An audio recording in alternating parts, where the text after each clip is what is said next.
Good afternoon, Team Beast, and for those of you joining us for the very first time, thank you for clicking on Beast Capacity Outdoors. I'm Daddy Beast, your leader of Team Beast, and this is how to build a shed like a beast. Or beast style. Or beast-like. Daddy Beast way. So first off, here's the roof I've been talking about that we're going to have to paint white, because that is black. And in the California sun, yes, and welcome to California Heat Wave 2017. I'm sweating like I just got out of a pool. It's that warm. It's just, it's in its 90s. I'm just, as a fat man getting thin, I sweat a lot. So first thing we want to do is Rubbermaid roughneck. And so here's the instructions and that kind of thing. They say they're pretty simple to do. It's click, lock, and screw to secure. I guess there is a little bit of drilling a hole. There should be a checklist of everything that you need, pieces that you need. Lock hasp, door handles, left and right, got them right here. 154 screws.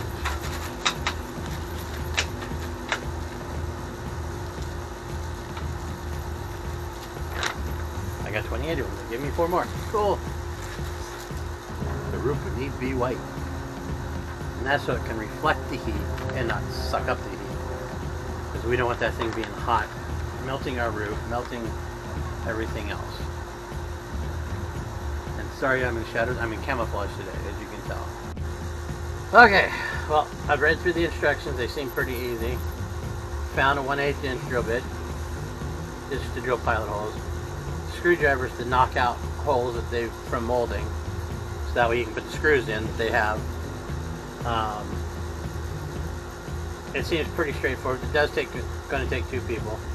You got to lift, slide, lock into place, and then you got to dovetail another piece in. And then that stays up, because that'll be locked into place. Then you go to the other side, do the same thing. And then you slide the second back wall piece in. And then you take those little 5-piece clamps and slide those in. And then screw the back the roof on. Then you put on the doors. Because you got to lift up the roof just enough so that, you know, after you put the brace on and in the holes and get the hinges. And then screw everything down, not too tightly or you can strip them, but using this Zinsser 123 primer for all surfaces. And gonna paint this black roof white. And hopefully lessen some of the heat that'll get put on it in this California sun. So, catch you in a minute. Alright. Process 1 complete. Now just to let it sit there for a day or so to really cure and dry. Then we'll get to putting the shed together. Yep, I'm not framed up, huh? Yeah, okay.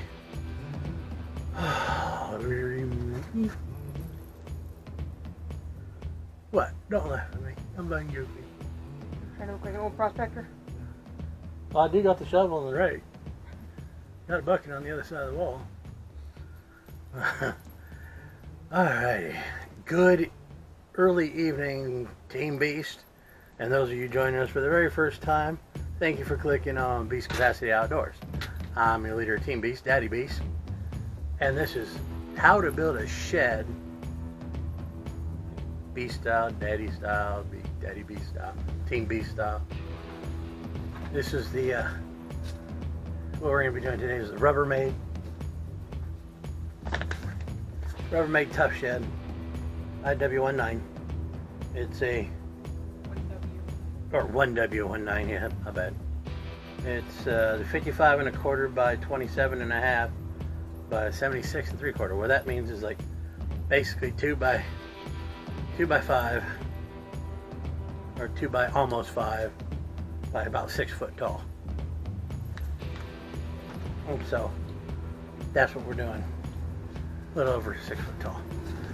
As you saw, I painted the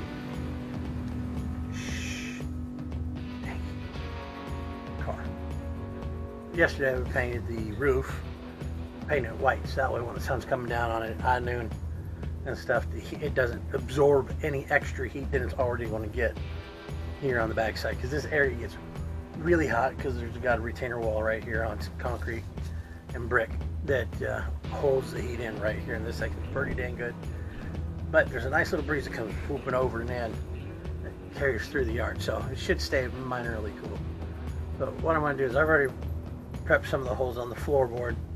I had to do some pilot holes and stuff like that, pop out some holes for things. I got the panels all lined up right here. As you can see, that's one wall panel, that's another few wall panels, and the doors are right behind that, right there behind that panel, 2 doors. Here's the floorboard, it's already down. Like I said, it's like 5 by 2 ish, and I'm gonna go ahead and probably switch this over. Too close. There we go. I'll probably switch this over really quick to time lapse, so that way you guys don't have to sit there through a whole boring another 10, 20, 50 minute video like you have in the past couple that I've done with the foodie and the archery and stuff like that. So I'm gonna go ahead and make it quick. We'll hop back on here in a moment, get reset up, switch over to time lapse, and we'll get this thing put together, and then talk to you in a bit.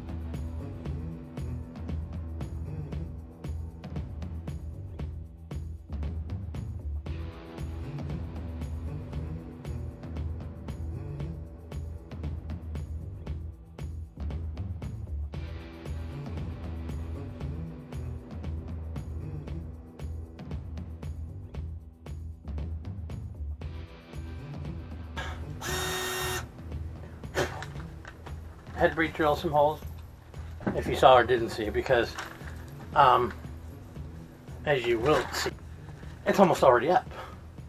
That took us all of like 5 minutes, literally. It took me more time reading this stuff than it did to put up the back walls, and that's the main part that goes up first.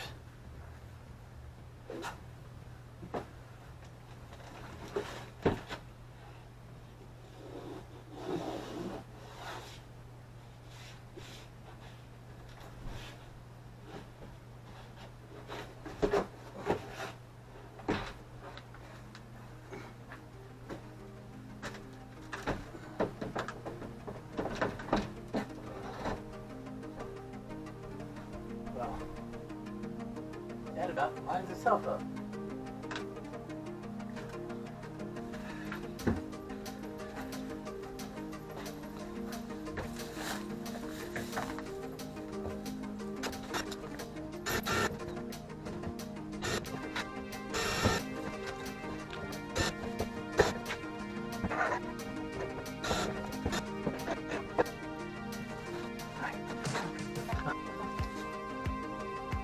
Did the alignment.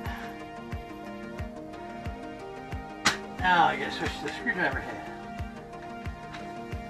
Do 6.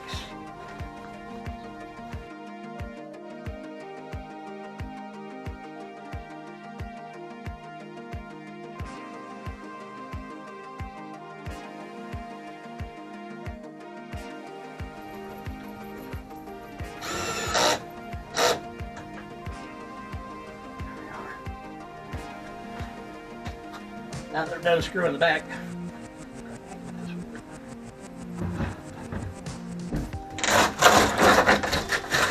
Put our shit back into place.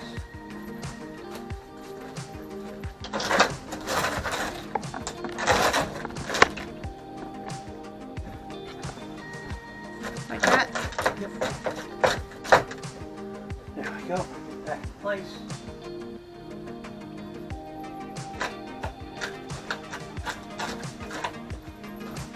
Awesome.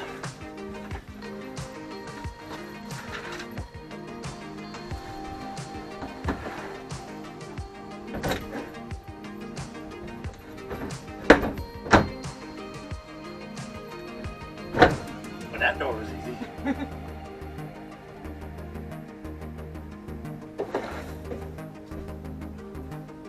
Now the right side.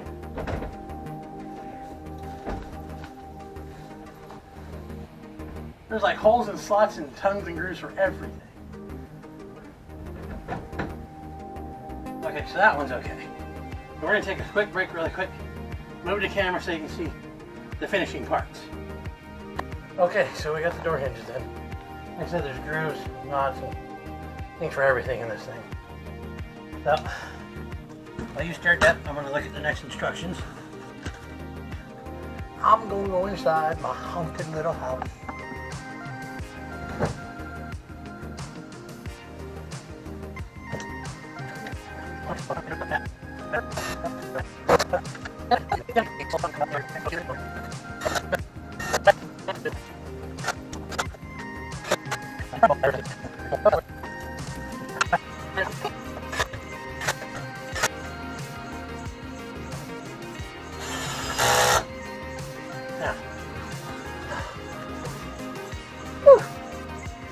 For all of you that ever wondered on your cordless drills mainly what this number 1 through 10 is, that's your ratcheting. That's so you don't over tighten anything and strip it out. That's why I have mine down on 5 and 6, depending on where I was at, and it ratchets it in to where you don't strip it out.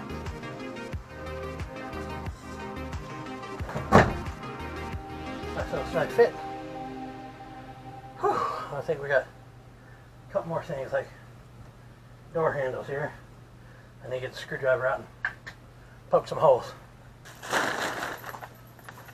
Door handles. Lock hasp. Not much of one. But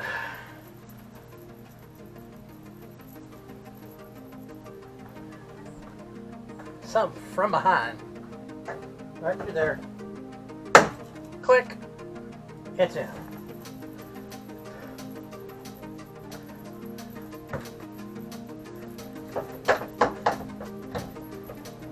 That goes in there like that.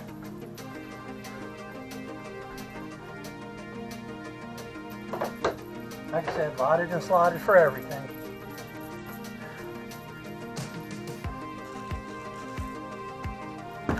Some more screws.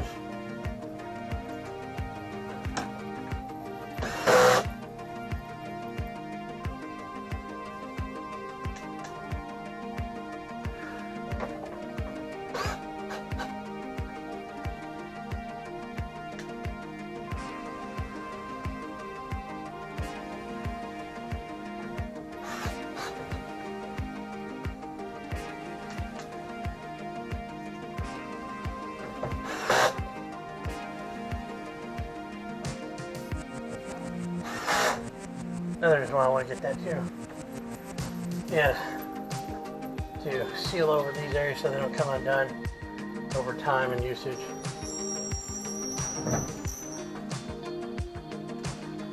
Push on the handle there.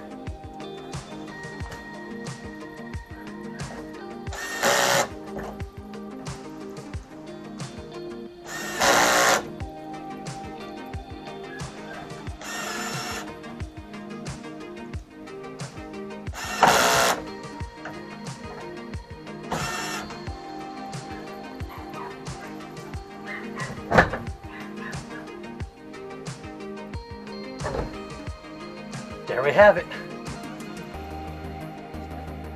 He's done.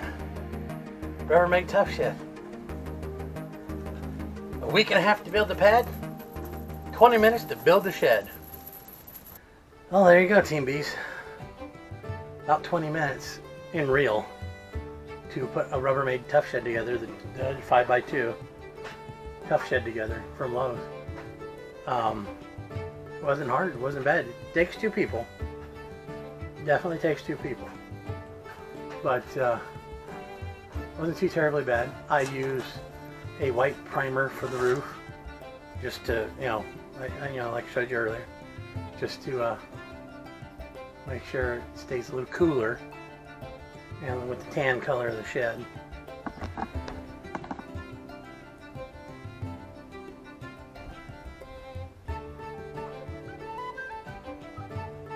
And it's sitting on the pad.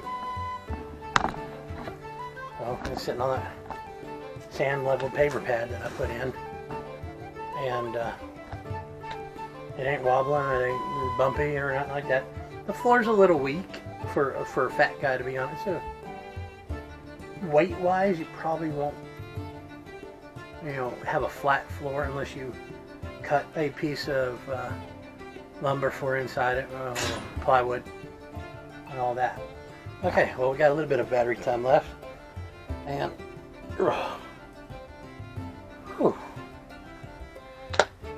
it made me sweat, but it wasn't grueling. It was easy. It was nice and light. I drugged the box back here by my, in the back, from Lowe's, so it works. So yeah, in a minute we're gonna go ahead and put all the stuff we need to put in it, and get her all locked up. Altogether it weighs about 119 pounds, the shed. That's not too bad. And the 3x5 pad that I built, as you see, has a little bit of a lip on it, which is good. Keep it up out of the water, out of the rain and stuff like that. But I'm still going to need to go through, get a couple of cans of the Flex Seal caulking in the little caulking gun. That's going to be about 28 bucks because they're about $13 a piece. And seal up the edges nice and tight in a weekend or 3. And then get the Flex Seal spray paint can after the Flex Seal caulking is cured, and spray the corners on the inside, at the floorboard, at the wall, side the walls, and all the joints, so that way it all stays locked together. As portability of this, with nothing in it, as it sits now, it'll take 2 of you to move it. And you only saw it only took me to move it the first time, before the doors and the roof and all that was on it. So, portability wise, if you're gonna move somewhere, you just needed a shed for temporary on your backpack, because this will fit on a back patio pretty nice. And I've got it away from the wall, so thinking, safety wise. But I'm happy with it. Oh. Hey, comments. Comment, like, subscribe down below. Subscribe, thumbs up. And got anything you want to talk about? Comment below. I'll respond back. If you don't feel like talking online in any public forum, email me personally. I'll get back right to you. So, as always, be good, be kind. Team Beast, all the way.